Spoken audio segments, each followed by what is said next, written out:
개장 전 꼭 확인해야 할 이슈앤 전략으로 정리해 보겠습니다. 네 분과 함께 할게요. 야천투자연구소 남인호 소장, 유진투자증권 김영재 이사, 위즈웨이브 이건희 대표와 한국경제TV 김대현 기자와 함께 하겠습니다. 네 분 어서 오세요. 자, 밤사이 미 증시는 애플의 아이폰 판매 부진에 하락했습니다. 그 가운데 우리는 오늘 삼성전자의 반등을 기대해 봄직할까요? 첫 소식, 대한민국 시총 1위 삼성전자 소식으로 출발하겠습니다. 삼성전자가 업계 최초로 올해 상반기 양산 예정인 HBM3E 12단 실물 제품을 엔비디아 행사에서 공개합니다. 엔비디아의 HBM3E 물량을 뚫기 위한 메모리 3사의 주도권 경쟁이 이제 본격화될 전망인데요. 자세한 내용 남인호 소장이 전해주실까요? 네. 이제 한 일주 정도 남았습니다. 다음 주인데요. 3월 18일부터 22일까지 미국에서 세계 최대의 AI 컨퍼런스인 GTC 2024가 개최가 됩니다. 이곳에서 삼성전자 부스에 뭐가 나오냐면요. 바로 HBM3E의 12단이 나옵니다. 왜 제가 12단이라는 말을 굳이 붙이느냐. 지금 마이크론이 하이닉스를 잡기 위해서 HBM3E의 8단을 제시했습니다. 자기들은 상용화했고 이건 세계 최초다라고 했는데 삼성전자는 그보다 한 단계 더 레벨업이 된 12단을 제시한 겁니다. 이게 지금 어느 정도 속도냐면요. 제가 자료를 보니까 1초에 놀라지 마십시오. 그 초고화질 영화 40편을 다운받을 수 있는 그런 속도랍니다. 말 그대로 이제 인공지능 AI다 보니까는 뭐를 질문을 딱 하면 바로 답이 나와야 되지 않습니까? 계산하고 생각하고 이럴 필요 없죠. 이럴 수가 없죠. 바로 그것이 HBM3E의 12단인데 이게 만일에 상용화에 성공했다. 이제 제품은 만들었고요. 이게 실질적으로 엔비디아에서 이거를 우리 다음 차세대 AI 기능인 H100 그리고 C200인가요? 여기에다가 삼성 거, 당신들 걸 집어넣겠다. 그러면은 반도체 AI의 그 기류가 달라지는 겁니다. 저는 이 말씀 드리고 싶습니다. 지금까지 하이닉스라든가 마이크론의 주가 많이 올랐습니다. 삼성전자 전혀 못 올랐습니다. 그 이유는 지난주에 말씀드렸던 대로 HBM 시장에서 삼성전자가 선두를 빼앗겼기 때문입니다. 그런데 만일에 이번 3월 말경에 정말 엔비디아에서 삼성전자의 HBM3E 12단을 채용하겠다라고 되면은 저는 반도체 지각이 바뀔 수 있다. 그래서 그동안 삼성전자 가지고 계셔서 굉장히 힘드셨던 분들 이제 2주만 더 기다려 주시고요. 지금 주가 수준 73,000원대 저는 아주 매력적인 가격대로 봅니다. 다른 반도체 주가 많이 올랐지 않습니까? 삼성전자 연초 대비 마이너스입니다 지금. 그래서 오히려 2주간의 주가 흐름을 잘 보시면 우리 머니플러스 시청자분들에게 또 한 번의 좋은 수익을 낼 수 있다라고 말씀드리겠습니다. 네, 우리 증시의 대장주이고 삼성전자가 올라야 코스피도 오를 것 같아요. 삼성전자 거의 뭐 10년째 지금 10만 전자 계속 외치고 있는데 아직은 달성 못했죠. 자, 이어서 엔비디아와 함께 급등세를 이어가고 있는 미국의 또 다른 AI 서버 업체입니다. 슈퍼마이크로 컴퓨터. 어젯밤에 또 올랐던데 이게 이제 1년 만에 $100짜리가 지금 1,100달러까지 엄청나게 뛰었습니다. 3% 오른 건가요? 그렇죠. 그 이상 올랐죠. S&P 500 편입 소식 덕분에 또 한번 큰 폭으로 뛰고 있습니다. 자, 요 소식 우리 이건희 대표가 전해주시겠습니다. 네, 슈퍼마이크로 컴퓨터라는 회사를 아마 처음 들으셨던 분들 있으셨을 텐데 갑자기 기사에 빵 나왔죠. 한 100%라던 게 지금 뭐 한 100배 올랐습니다. 그러니까 10배 정도 올랐는데 일단 그 엔비디아가 지난 1년간 급등했음에도 불구하고 한 300%안 되게 올랐습니다. 257% 올랐다라고 하는데 어제도 근데 장 빠질 때 두 회사는 모두 다 상승 마감을 했습니다. 일단 이 회사가 어떤 회사냐 하면 빅데이터라든지 클라우드 컴퓨팅, 그다음에 5G 및 뭐 기타 앱 서비스 서버를 구축하는 회사인데 이게 식으로 엔비디아 칩을 활용해서 데이터 센터를 구축하는 회사다라고 보시면 될 것 같고요. 전 세계 한 100여 개국 이상의 600만 제곱 피트에 달하는 데이터 센터를 좀 운영하고 있는 회사인데 엔비디아로부터 칩을 받아서 데이터 센터를 이제 만드는 회사라고 생각하시면 될 것 같고요. 지금 근데 가장 핵심은 뭐 전력 설비 얘기도 나오고 많이 나오고 있는데 그 이유가 결국에는 어마어마한 데이터 센터, 앞으로 향후 한 3년간은 데이터 센터가 굉장히 급증할 걸로 예상을 하고 있고, 그거는 이제 뭐 우리 미국뿐만 아니라 뭐 우리나라도 마찬가지로 전 세계적으로 데이터 센터는 폭발적으로 증가할 걸로 좀 예상을 하고 있습니다. 그래서 지금 이 회사가 주목받은 이유는 뭐 S&P 500 편입도 있겠지만 그 전에 먼저 주목받았던 이유는 데이터 센터의 확장세가 심상치 않다라는 부분이 이 회사의 성장 동력으로 작용을 했다라고 보시면 될 것 같고요. 관련해서 이제 우리나라도 이제 그 데이터 센터에 관련된 종목들이 꽤 있는데 그 중에 이제 최근에 주목받고 있던 기술 중에 하나 이제 한국경제TV를 통해서 많이 보셨을 텐데 뭐 액침 기술, 액침 냉각 기술 이런 거 갖고 있는 회사들 다시 주목받고 있다라는 부분들 많이 들으셨을 겁니다. H100을 활용한 데이터 센터 같은 경우는 액침 냉각이 아니면 이거를 냉각을 시키기가 좀 어렵다라고 얘기를 합니다. 그래서 데이터 센터는 열을 관리하고 이런 것들 낮춰주는 게 가장 중요하다라고 보시면 될 것 열이 같고요. 많이 발생하죠. 예.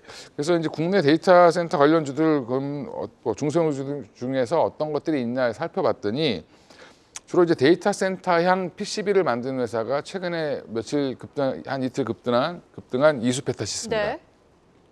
그리고 지금 물론 이스페타시스는 엔비디아와 직접 거래를 하는 PCB도 만들고 있죠. 그리고 또 하나 GST라고 최근에 좀 주목을 받고 있는 회사 중에 하나가 액침 냉각 기술을 보유하고 있다는 게 주목받고 있고요. 뜨거운 걸 식히는 기술인 건가요? 예, 맞습니다. 예. 그러니까 데이터 센터의 열을 좀 낮춰주는 기술이라고 보시면 될 것 같고요.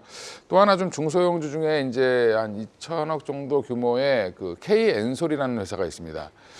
이 회사도 원래 하는 일 자체는 SK 하이닉스라는 삼성전자 그다음에 이쪽에 거래를 하고 있고요.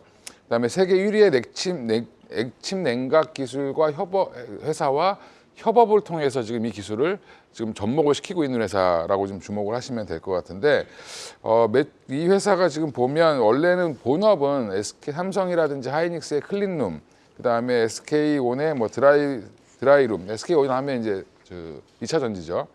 이쪽에 본업도 잘 되고 있는데 지금 요 액침 냉각 기술까지 같이 좀 접목을 시킨다. 그 외에도 토탈적으로 이제 데이터 센터를 구축하는 거를 하는 게 데이터 솔루션 정도가 있다고 보시면 될 것 같습니다. 네, 알겠습니다. 국내 수혜주도 또 언급을 해주신 만큼 관련해서 이수페타시스, GST 같은 종목들 오늘장에서도 상승 탄력 이어나갈지 함께 지켜보시죠. 계속해서 롤러코스터를 타고 있는 초전도체 이야기 짚어봐야겠습니다. 진짜 롤러코스터 맞습니다. 이거. 네, 말 그대로 롤러코스터죠. 우리 시간으로 그제 밤이었습니다. 미국에서 열린 초전도체 관련 발표회 날, 다음 날인 어제 국내 증시에서는 관련주들이 일제히 급락한 건데요. 자, 김대영 기자, 미국 발표회에서 발표된 내용이 많이 실망스러웠던 겁니까? 네, 국내 연구진이 새로운 상압 성운 초전도체를 개발했다고 주장했는데요. 기존 물질과 큰 차이가 없었기 때문입니다.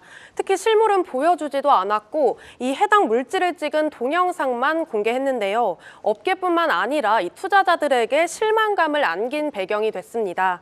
LK구구 연구자인 이 김현탁 미국 윌리엄 앤 메리대 교수는 지난 4일 미국에서 열린 학술대회에서 이 PC POSOS의 초전도성 실험 결과를 발표했는데요. PC POSOS는 이 LK구구라고 알려진 물질에 황을 추가한 물질입니다. 연구진들은 이 물질이 제로 저항과 마이스너 효과 등이 나타난다고 주장했는데요. 김 교수는 이 특정 상황에서 샘플이 자석 위에서 완전히 뜨는 공중부양을 하기도 했다면서 이 1600배 확대한 사진을 공개하기도 했습니다. 하지만 현장 참여자들은 이 해당 물질이 초전도체라는 명확한 증거가 없고 모든 내용이 추측에 불과하다며 혹평을 내놨습니다. 실물을 공개하지 않아서 이 신뢰성도 떨어지고 공신력 있는 기관의 검증을 거치지 않았다 이런 비판도 많았는데요. 전문가들은 학술 발표를 했다고 그 내용을 인정받는 건 아니라면서 확대 해석을 경계하기도 했습니다. 여기서 뭐 우리 과학계에서 뭐 공중부양 얘기 나오고 뭐 허경영인가요? 이 좀 핵심은 이 과학적인 검증이 되지 않았다. 그래서 지금은 초전도체가 일종의 테마주인재라고 할 수 있을 것 같습니다. 여기 이제 뭐 신성 델타테크라든지 CCS라든지 선암 같은 종목들 그동안에 이제 급등하고 막 이럴 때 회사들이 적극적으로 좀 공시를 했으면 좋겠어요. 사실은 관련이 없다라거나 아니면 초전도체 잘 모른다 뭐 이렇게 좀 해서 우리 투자자분들 좀 보호를 했으면 좋겠는데 어찌됐든 이 신성 델타테크만 보면 어제 주가가 14% 넘게 급락을 했습니다. 올 들어서 코스닥 시가총액 10위권에 안착하기도 했었죠. 주가 변동성이 엄청나게 지금 크죠. 네, 그동안 초전도체 관련주들이 급부상한 건 이 국내 연구진이 초전도체라고 주장하는 물질에 대한 기대감 때문이었습니다. 신성 델타테크는 이 연초부터 연구 발표 전날까지 주가가 200% 뛴 것으로 나타났습니다. 올해 코스닥 시장에서 엔캠과 에코앤드림을 이어서 등락률 3위를 기록했는데요. 이 지난해 7월 초로 범위를 넓혀보면 신성 델타테크 주가는 1000% 넘게 상승한 것으로 파악됩니다. 코스닥 시가총액 순위도 지난해엔 50위권 밖이었는데요. 주가가 이 큰 폭으로 오르면서 5위까지 올라섰다가 하루 만에 8위에서 10위로 내려앉은 상황입니다. 이외에도 초전도체 관련주로 꼽히는 종목들이 일제히 내림세를 보였습니다. 어제 서남과 아센디오, CCS 등이 12에서 18%대 하락했는데요. 이 초전도체 연구 발표에 대한 실망감이 커지면서 차익 실현 매물이 대거 쏟아진 것으로 풀이됩니다. 그런데 문제는 개인 투자자분들뿐 아니라 기업 임원들까지 나서서 주식을 내다 팔고 있다고요. 네, 그렇습니다. 이 임관원 신성델타테크 부사장은 지난 4일 6천 주를 팔았는데요. 앞서 지난달 23일에도 이 8천 주를 매도한 바 있습니다. 이호엽 서남 부사장도 지난달 29일에 회사 주식 10만 1천 주를 장내 매도했는데요. 임원들이 이렇게 자사 주식을 대량 매도했다는 소식이 전해지면서 투자 심리가 위축된 것으로 분석됩니다. 이미 한국거래소는 CCS와 신성 델타테크 등 잇따라 투자 경고 종목으로 지정하기도 했는데요. 이 과열 조짐이 쉽게 가라앉지는 않는 모습입니다. 특히 초전도체 관련주들이 대부분 초전도체 사업과 직접적인 연관성이 없다는 점을 주의해야 합니다. 시총 10위에 달하는 신성 델타테크도 실제로는 가전제품 부품사인데요. 자회사인 LNS 벤처 캐피탈이 퀀텀 에너지 연구소 지분을 보유한다는 이유로 테마주로 묶였기 때문입니다. 증권가에서도 이번 발표 이후에 상승 재료가 소멸하면서 이 당분간 초전도체 관련주가 조정이 이뤄질 것으로 전망하고 있는데요. 실제 없는 테마주를 경계하라고 조언하기도 했습니다. 네, 초전도체에 대한 발표 또 한번 실망만 남겼습니다. 묻지마식 투자에 대한 주의가 필요한 이유가 또 하나 추가가 된 것 같습니다. 관련해서 이제 불공정 거래 없는지 금감원이나 거래소 좀 들여다봤으면 좋겠습니다. 계속해서 다음 이슈 살펴보도록 하겠습니다. 밸류업 프로그램 수혜주의 추가 상승에 대해서 좀 부담스럽다 이런 의견도 나오고 있죠. 자동차와 금융주 중심으로 차익 실현한 기관도 새로운 테마 찾기에 나섰습니다. 어떤 종목의 기관에 수급이 몰리고 있는지 김영재 이사님 어떻습니까?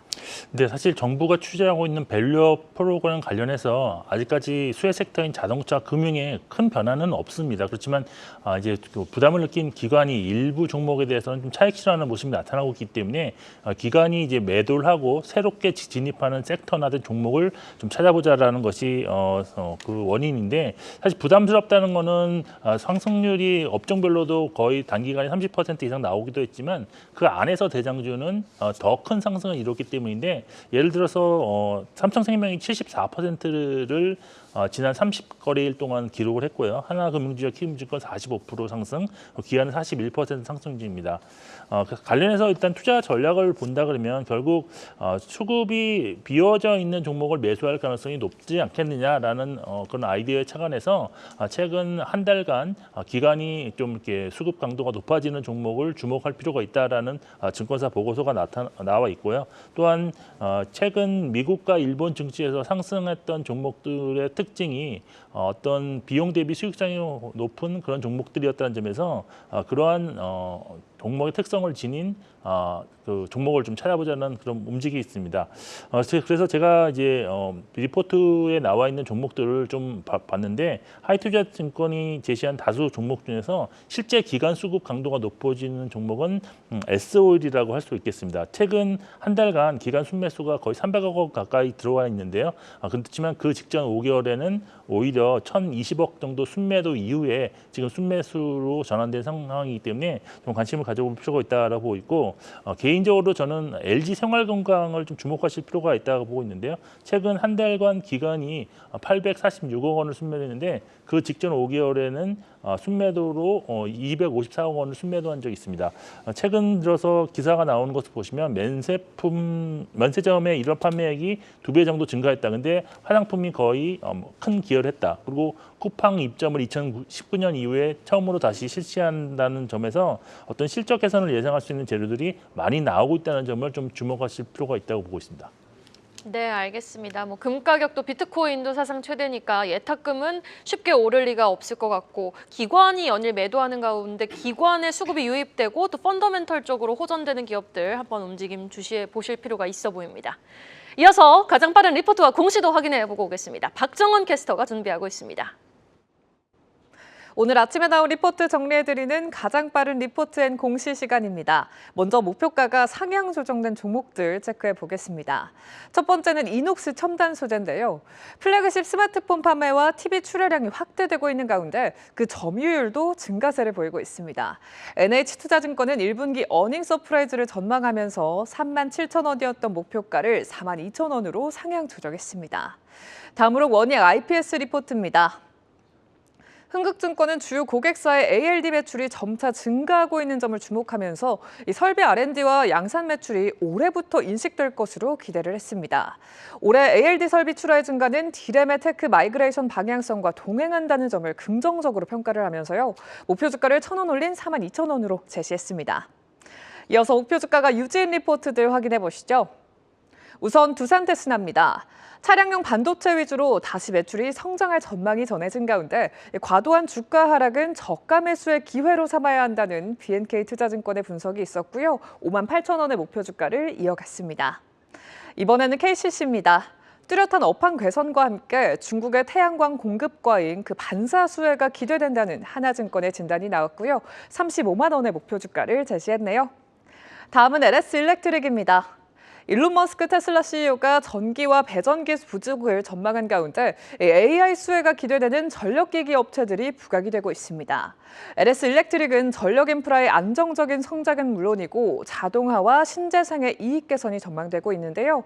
DS투자증권이 목표가를 10만 원으로 유지한 모습이 포착됐습니다. 마지막으로 보령입니다. 지난해 카나브의 매출 증가로 실적이 고성장한 가운데 올해 카나브 단독재의 가격 인하 변수에도 불구하고 영업실적 성장은 지속될 것이라고 전망했습니다. 매출액 연간 1조 원대 진입이 확실하다는 상상인증권의 리포트가 있었고요. 목표가는 19,000원으로 유지해 나섰습니다.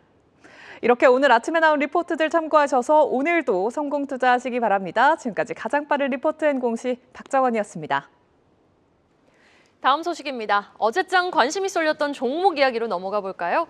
2차 전지 섹터 어제 일제히 하락했던 가운데 그 안에서도 홀로 빛났던 기업이 있었습니다. 바로 금양인데요.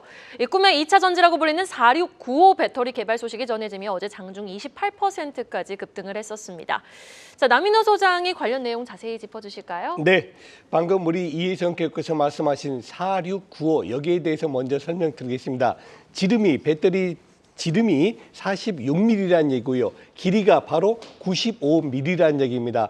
지금 테슬라라든가 우리 현대 전기차라든가 이런 데서 사용하는 게 보통 보면은 2170입니다. 2170. 다시 말해서 지름이 21, 길이가 70이라는 얘기인데 이제 새로 이제 등극하는 게 4680이거든요. 근데 이보다도 용량이 더 크고 성능이 좋은 걸 바로 금양이 개발에 성공했다라고 어제 발표하면서 주가가 급등했습니다. 한번 찾아볼까요?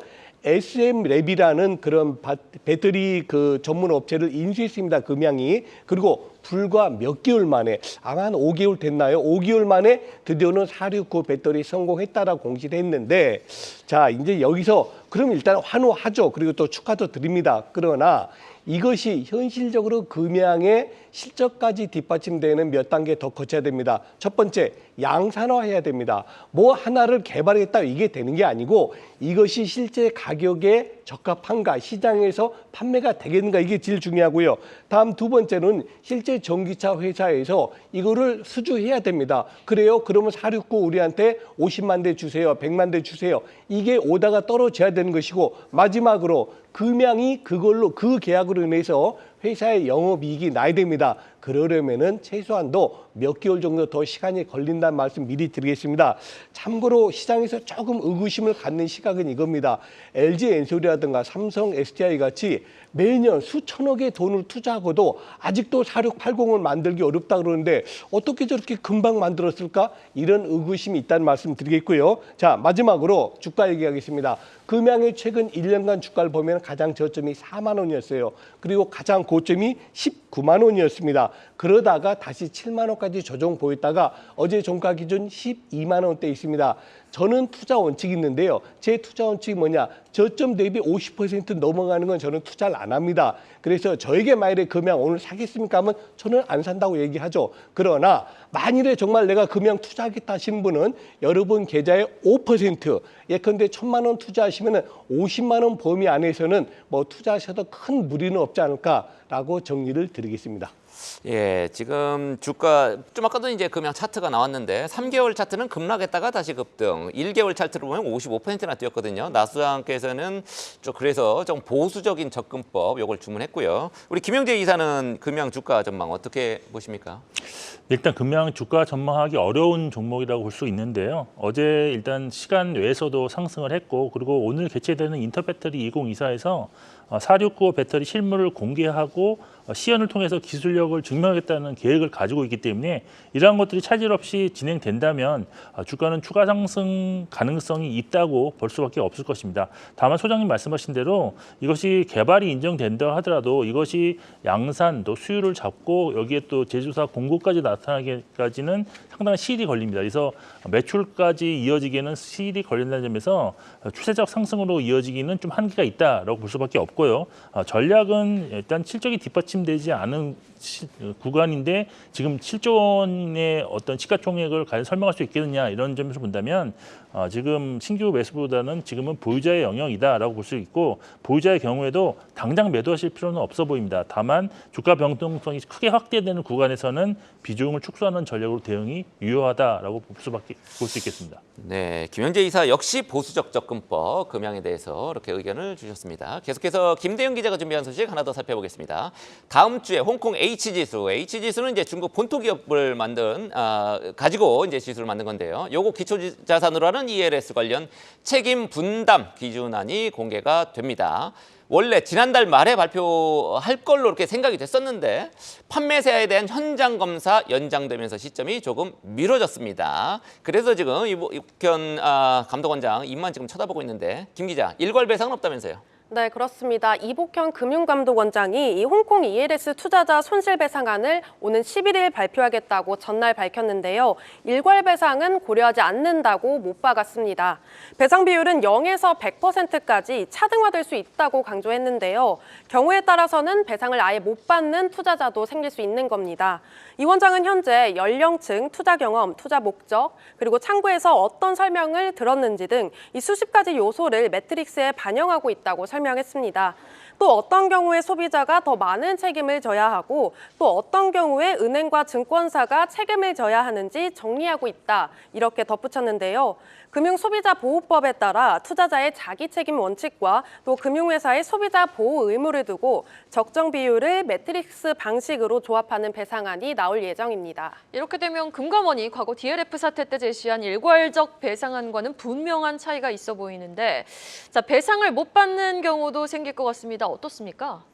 네, 이번 ELS 사태의 여파로 ELS 발행량도 이제 반토막이 났는데요. 한 달 만에 44%가 줄어들었습니다. 지난달 ELS 발행 금액은 9,350억 원으로 집계되는데요. 지난 1월에 약 1조 7천억 원이었는데 절반 수준에 그친 겁니다. 전년 동기와 비교하면 58% 감소했는데요. 지난달 전체 ELS 발행액 규모가 1조 원을 밑돌고 있습니다. 이는 글로벌 금융위기 여파가 미친 지난 2009년 5월 이후 최저치 기록인데요. 이처럼 ELS 발행량이 급격하게 줄어든 건 지난 2021년 판매된 홍콩 H지수 연계 ELS에서 대규모 손실이 발생했기 때문입니다. 불안전 판매 논란까지 불거지면서 올 초부터 KB국민, 하나, 신한 이렇게 주요 은행들이 하나둘씩 ELS 판매에서 손을 떼기 시작했는데요. 올 상반기에만 홍콩 ELS 만기 상환 금액이 10조 원 넘게 집중돼 있습니다. 현재 손실률을 그대로 적용하면 5조 원이 넘는 손실이 예상되는데요. 그동안 ELS는 은행 판매에 의존해왔죠. 이 때문에 ELS를 설계 운용하는 증권사의 수익성 악화가 불가피하다는 전망이 나오고 있습니다. 네, 선의 피해자는 좀 구제를 해줘야죠. 특히 이제 고령층이라든지 이제 좀 비자발적으로 좀 가입한 분들도 있을 겁니다. 그런 분들 좀 구제를 했으면 좋겠고요. 다만 이제 우리 투자 책임 원칙 요게 훼손돼서는 안 되겠죠. 안 그러면 뭐 우리들 주식 투자한 것도 다 배상을 해줘야 되니까요. 자, 홍콩 H지수가 전날 기준 5,560선에서 마감을 했습니다. 2021년 고점하고 비교하면 여전히 절반에도 못 미치기 때문에 지금 문제가 생기는 겁니다. 판매를 중단한 주요 시중은행들과 달리 대다수 증권사는 계속 팔고 있는데 요 배상안 요거에 대한 반응 어떻습니까? 네, 일단 금감원이 발표하는 배상안을 기다릴 수밖에 없다는 입장입니다. 증권사들은 이 안정적인 수익을 바라는 고객들에게 ELS 상품을 권유한 은행과는 입장이 다르다고 강조하고 있는데요. ELS를 발행하는 이유도 이 중위험 중수익 상품을 추구하는 투자자의 수요에 대응하기 위한 목적 때문이라는 설명입니다. 하지만 금감원이 증권사를 통해 가입한 투자자들을 배상 대회에서 제외하는 것은 성급한 결론이라고 밝힌 만큼 증권사도 불완전 판매 책임에서 완전히 자유로울 수는 없을 것이라는 분석이 나오는데요. 실제로 금감원은 홍콩 ELS 상품 손실과 관련해서 은행뿐만 아니라 증권사 6곳에 대해서도 2차 현장 검사를 돌입했죠. 이 결과를 바탕으로 다음 주 월요일에 배상안이 나올 예정인데요. 은행권과 증권사 모두 ELS 판매 과정에서 이 적합성 원칙을 얼마나 잘 지켰느냐에 따라 배상 범위나 그 수준이 달라질 전망입니다. 네, 일괄 배상은 없다고 선을 그은 가운데 11일 구체적인 배상안 발표가 예고된 만큼 은행과 증권사에 미치는 영향 함께 주시해 보셔야겠습니다. 자, 다음 소식입니다. 여러분 라면 좋아하십니까? 조재기 랭커 라면 좋아하십니까? 아, 예, 안 먹으려고 노력합니다만. 저도 예, 그런데 어쩔 수 없이 너무 먹습니다. 좋잖아요. 맛있잖아요. 네. 라면주들이 일제 급등하고 있습니다. 지금 삼양식품이 이번 주 10% 넘게 반등했는데 증권사에서는 뭐 계속 잘 갈 거다. 외형 성장도 전망된다라는 말이 나오고 있다고요? 예, 일단 뭐 관세청 통계치가 나왔는데 지난해 이제 라면 수출액이 전년 대비해서도 한 24% 이상 급증을 했다라고 지금 얘기가 나오고 있고요. 지금 너무 반도체 그다음에 지금 밸류업 관련돼서 너무 가려진 이제 종목 중에 하나인데 9년 연속 신기록이 지금 달성되고 있다라고 얘기하고 있고요. 지난 1월이죠. 지지난달인데 1월에도 동월 기준으로 해서 전년 동기 대비해서 39.4%가 늘어났다고 합니다. 지금 물가가 전 세계적으로 올라서 라면에 대한 수요는 급증하고 있고 라면을 특히 언제 많이 맛봤냐면 코로나 시기에 많이 맛봤죠. 그때 이제 생겼던 소비자들이 꾸준히 늘고 있고요. 특히 이제 그러면 우리나라는 라면 관련돼서 지금 미국 수출이 전월 대비 한 2월 달은 67% 증가했고 중국은 93% 고성장세를 지금 이어가고 있습니다. 관련해서 종목은 딱 두 개만 말씀드리면 농심 같은 경우는 해외 신규 유통망이 계속 확보되고 있고 특히 북미를 중심으로 해서 브랜드 파워가 굉장히 높아졌다라는 부분입니다. 그래서 신라면이라든지 너구리, 뭐 짜파구리 이런 것들에 대한 그런 이제 인지도가 높아져서 현지화 브랜드를 중심으로 해서 회사가 지금 성장해 나가고 있는 중이고요. 현지 전략을 좀 잘 펴고 있는 중이고 삼양식품 같은 경우는 꾸준한 이제 해외 시장 개척을 하고 있습니다. 그래서 해외 법인을 계속 설립했는데 뭐 미국, 중국, 그다음에 인도네시아 이런 것들 작년에 22년도에 설립을 했고요. 올해도 이제 그 멕시코라든지 중남미 쪽으로의 또 진출을 또 노리고 있어서 꾸준한 해외 시장 확대 그다음에 지금 밀양에 공장을 하나 더 짓고 있죠. 이런 부분들이 완공된다라고 하면 뭐 이제 생산량을 캐파를 한 25%까지 늘릴 수 있다라는 부분 고려하셔서 두 종목도 지금 뭐 시장이 좀 흔들릴 때 좀 지켜보시면 좋을 것 같습니다. 네, 지금 해외에서 잘 팔리는 우리 라면, 삼양식품, 농심 이렇게 소개를 해주셨습니다. 마지막으로 지금 시간 8시 22분, 23분 막 지나고 있습니다. 김영재 이사께서 오늘 개장 전 체크 포인트 전해주시죠. 네, 오늘 국내 시장 마감 이후에 미국 2월 ADP 민간 고용 그리고 노동부에서 발표하는 1월 구인 구직 보고서 그리고 파월 의장의 증언이 이어진 이후에 새벽 4시에 베이지북이 공개되는데 모두 시장 변동성을 확대할 수 있는 재료라는 점을 고려하시면서 국내 시장 대응 전략 수정해 주시면 좋을 것 같고요. 그리고 오늘 인터배터리 2024, 드론쇼 코리아 2024가 3일간 일정으로 시작되는데 여기서 이제 금양이 4695 배터리 비롯해서 뭐 전고체라든지 LFP 관련한 여러 첨단 기술이 선보일 예정입니다. 그래서 관심을 받을 수 있고요. 또 드론쇼에서는 도심항공, 드론 관련주가 관심을 받을 수 있는데 그렇지만 이제 간선 보고서 제출 기간이라는 점도 고려하시면서 좀 재무가 위착한 종목에 대해서는 좀 조심하셔야 된다라고 말씀드리겠습니다. 그리고 시간에서 어제 그 네이버 치지직이 아프리카 TV를 일간 활성화돼서 앞서는 소식으로 장중에 관련주가 대거 상승했는데 이런 분위기가 시간에서도 이어졌다는 점 참고하시면 좋을 것 같습니다. 네, 오늘의 시간 이렇게 네 분과 함께 이야기 나눠봤습니다. 야천투자연구소 남인호 소장, 유진투자증권 김영재 이사, 위즈웨이브 이건희 대표와 한국경제TV 김대현 기자였습니다. 말씀 고맙습니다.